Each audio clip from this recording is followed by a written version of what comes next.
this project done with timeline. And I thought we needed to be brought up to speed at least over the last week, this stuff. So with that in mind, I asked for and was granted a meeting with all of the council people, powers that be around the table. And we did have a conference call yesterday, and I know Dave is probably giving you a memo that rehashed that, but I've never done a prepared statement, I don't think, in my life, but I thought to make sure that I get it all right, I prepared something, and so it'll only take a minute or so. This process had its start with the funding from Sibley County and the grant from Landon to do this feasibility study of the work. And throughout the process of getting to where we are today, there's been a significant due diligence at every step. Sibley County has been there throughout the process and been able to do it in accord with all advice rendered along the way. This is not to say there has not been times without ideas that differ as to direction. With a project this size and human nature being what it is, that can be expected. However, we must not lose track of the objective. This technology would benefit the multitudes. It has also been said, must be said, that we must find a path where all entities might find comfort with the final plan. Herein lies the challenge. I understand the Joint Powers Board's sense of urgency, and at the same time, I understand Sibley County's sense for due diligence. The meeting yesterday with the many councils assembled around the project gave cause for me to believe that we can do this in accord with our decision from the last meeting. For the record, the county has clearly and often stated support for this project. That's my statement, and we do have a few people that would talk as far as a representative from the cities and Joint Powers. Brenda?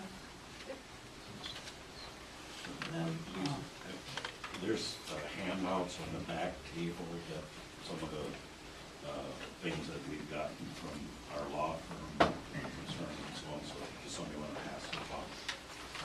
Brenda is here to speak, and then I'll have Kevin Lauwagie and Jeff Wilson from the UIC. What kind of time what kind of time do you expect to use for this? I'm expecting we can do it within our time frame.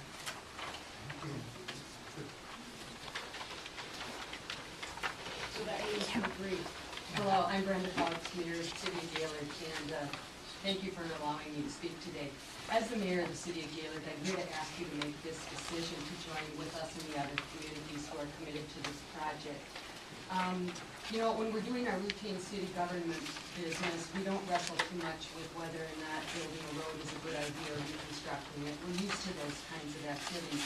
But when it comes to science and technology, it really is kind of scary. And so I understand that part of it. But also I believe that as elected leaders in our communities, that we're expected to plan for the future and to make investments. We set goals, we do strategic planning, all of this looking towards our future.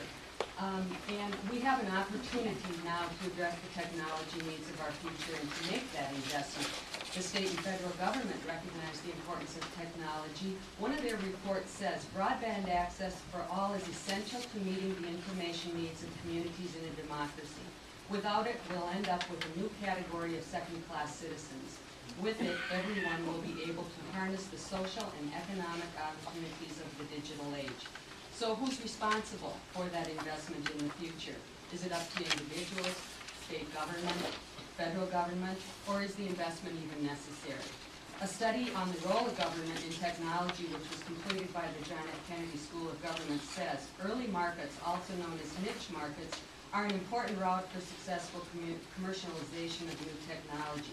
Government plays a role in varying degrees. In cases where there is a private market willing to pay for the qualities provided by the new good, government will often need to structure regulations and standards, but not provide the direct support. When there is not a private niche for the initial use, and there is strong public interest in pushing the good through commercialization, then government will need to play an active role in creating the initial markets for the demonstration and deployment. So when it comes to meeting the needs of the information age that we're in and the global economy that we're also in, we have the opportunity right now to be more than just sympathetic, or compassionate about the information needs and technology, we have the opportunity to take action through the Fiber to the Home project. But time's running out, as you know, and we hope that you will make the decision now to join with us. My crystal ball isn't real good at looking at what the future holds, but I think that you can be comforted in knowing that you have so many of the residents in the cities and the counties that want this technology and are urging you to move forward. They cannot do it on their own. So I hope that you will strongly consider supporting this at this time. Thank you. Any questions, Rick? Any questions, Rick? Thanks, Brett. Next, Kevin Lauwagie is board chair at United Farmers Cooperative. Can I make a short comment, please, Harold? Brenda is also the chair of the Glen College Board. So I know that. Okay. Thank you. Morning, everyone. My name is Kevin Lauwagie, President of United Farmers Co-op. The reason we're here today is because we really are very much supportive of this project. We see the technology changes out here taking place in farming. I see them every day myself, where I've come from 5 years ago to where I'm at today. And I see our cooperative is moving forward. We try to always be proactive. And this is kind of a tough position because we try not to get involved with, these private things or governmental things, I should say, rather. But in this case, we find it to be very important to move this technology forward. And we have a large share of voting members who are farmers, and I've had so many people contact me. We come and we support this project. We helped us get it to the commissioners and so on. And we kind of questioned a little bit whether we should or not, but after some discussion amongst ourselves, we decided, yeah, we need to take a stance to support this project. And I know that we've been through a lot of projects ourselves, as I'm sure you guys are aware of. We take some things, taking some projects on that are very huge. And needless to say, I know what sleepless nights are like, because I've had a few of those. But as we look at the crystal ball and we see where we've really come, the technology changes, it's just so important to us, all here as producers. And I think we look around the room, there's many members I know that are here today. Probably in some way, shape, or form, just about everybody here does business with this. But of course, we're representing mostly voting members here today.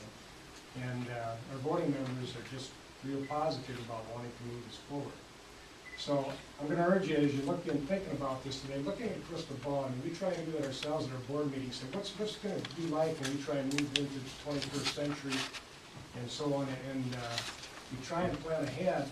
And I realize that today when you say, well, I'm not so sure, you have these indecisions that you need to make, but really looking forward, this project is just so huge, and how it's going to propel us for years to come. We just are, United Farmers Co-op is in support of this project. And the other members that certainly support this project. I have yet to have a member come forward to me and say, I don't like this project at all. I mean, this started last spring, and I just heard it from some more members here recently. Can you help us support it? And that's what got us involved in this project. So, thank you for your time. I urge you to support the project going forward. Questions? Any questions, Kevin? Thanks, Kevin. And Jeff Neilsen is the general manager.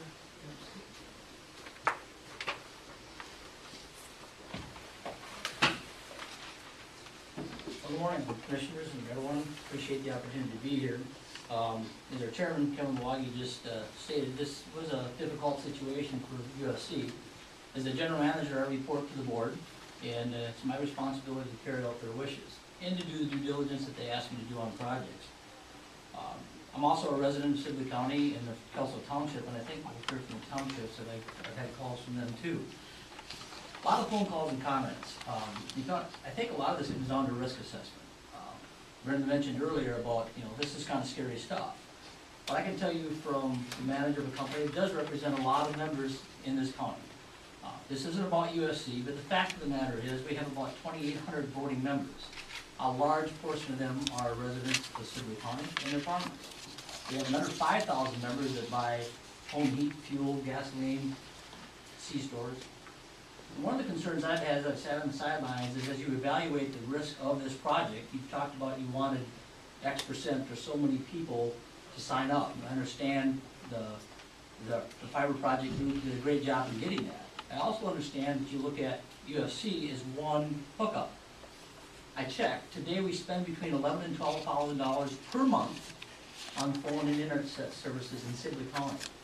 Believe it or not, we have about 150 computers in Sibley County, which is more than we have of people. But the fact of the matter is, it takes 2 computers just to run a gas pump. It takes another one to run a floater, the big machines run across the yard. So we use a lot of bandwidth. We're now throttled back at times about the technology that we can use to progress agriculture because we just can't get the speed. Last year alone, we just finished our year end, so these numbers are fresh in my mind. Producers spent over $1 million on precision ag equipment just at our co-op. From precision seed placement technology to fertilizer mapping. All this technology, because we have a lot of people to feed. This technology is really difficult because you talk to growers and they try to fire up those maps and bring them up at home and it won't work. So you jump in the truck at $4 gas and you drive the darn thing out there. Okay, we don't have to do that. This can fix it. Yes, there's risk. Believe me, I've been here for 17 years. Look at the projects we've built. I've got a lot of those phone calls. What the heck are you doing? This will surely break you. I would love to have a project that had the low risk assessment that I've reviewed this in detail. Is there risk? Absolutely there's risk. I don't think anybody understands that better than farmers. Think about it. I guess I was very happy when the board said, Jeff, go ahead and talk, because I've been biting my lip for about 6 to 8 months. So I guess at the end of the day, I realize as a commissioner, there's risk here. And there's been projects that have concerned you in the past. I get that. I've lived that too. At the end of the day, I just work there, trying to represent what the board wants to do. I leave you with a couple thoughts. When I drove into town today, I had to stop by the railroad crossing out here because they're putting a crossing arm here outside of Gaylord. I remember a number of years ago, everybody thought the county was nuts getting involved in getting that railroad going. If you haven't been to Winthrop, I know you all have.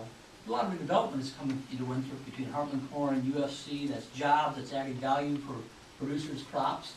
At the end of the day, I realize not everybody here is farmers, but I think it's a fair statement that agriculture is a pretty significant economic driver in Sibley County.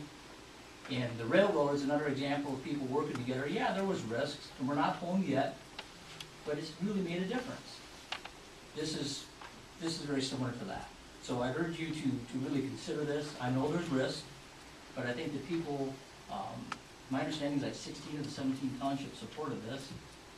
I think that's a pretty loud voice. I know if 90% of my board says, Jeff, go get this done, I go get it done, because that's my job.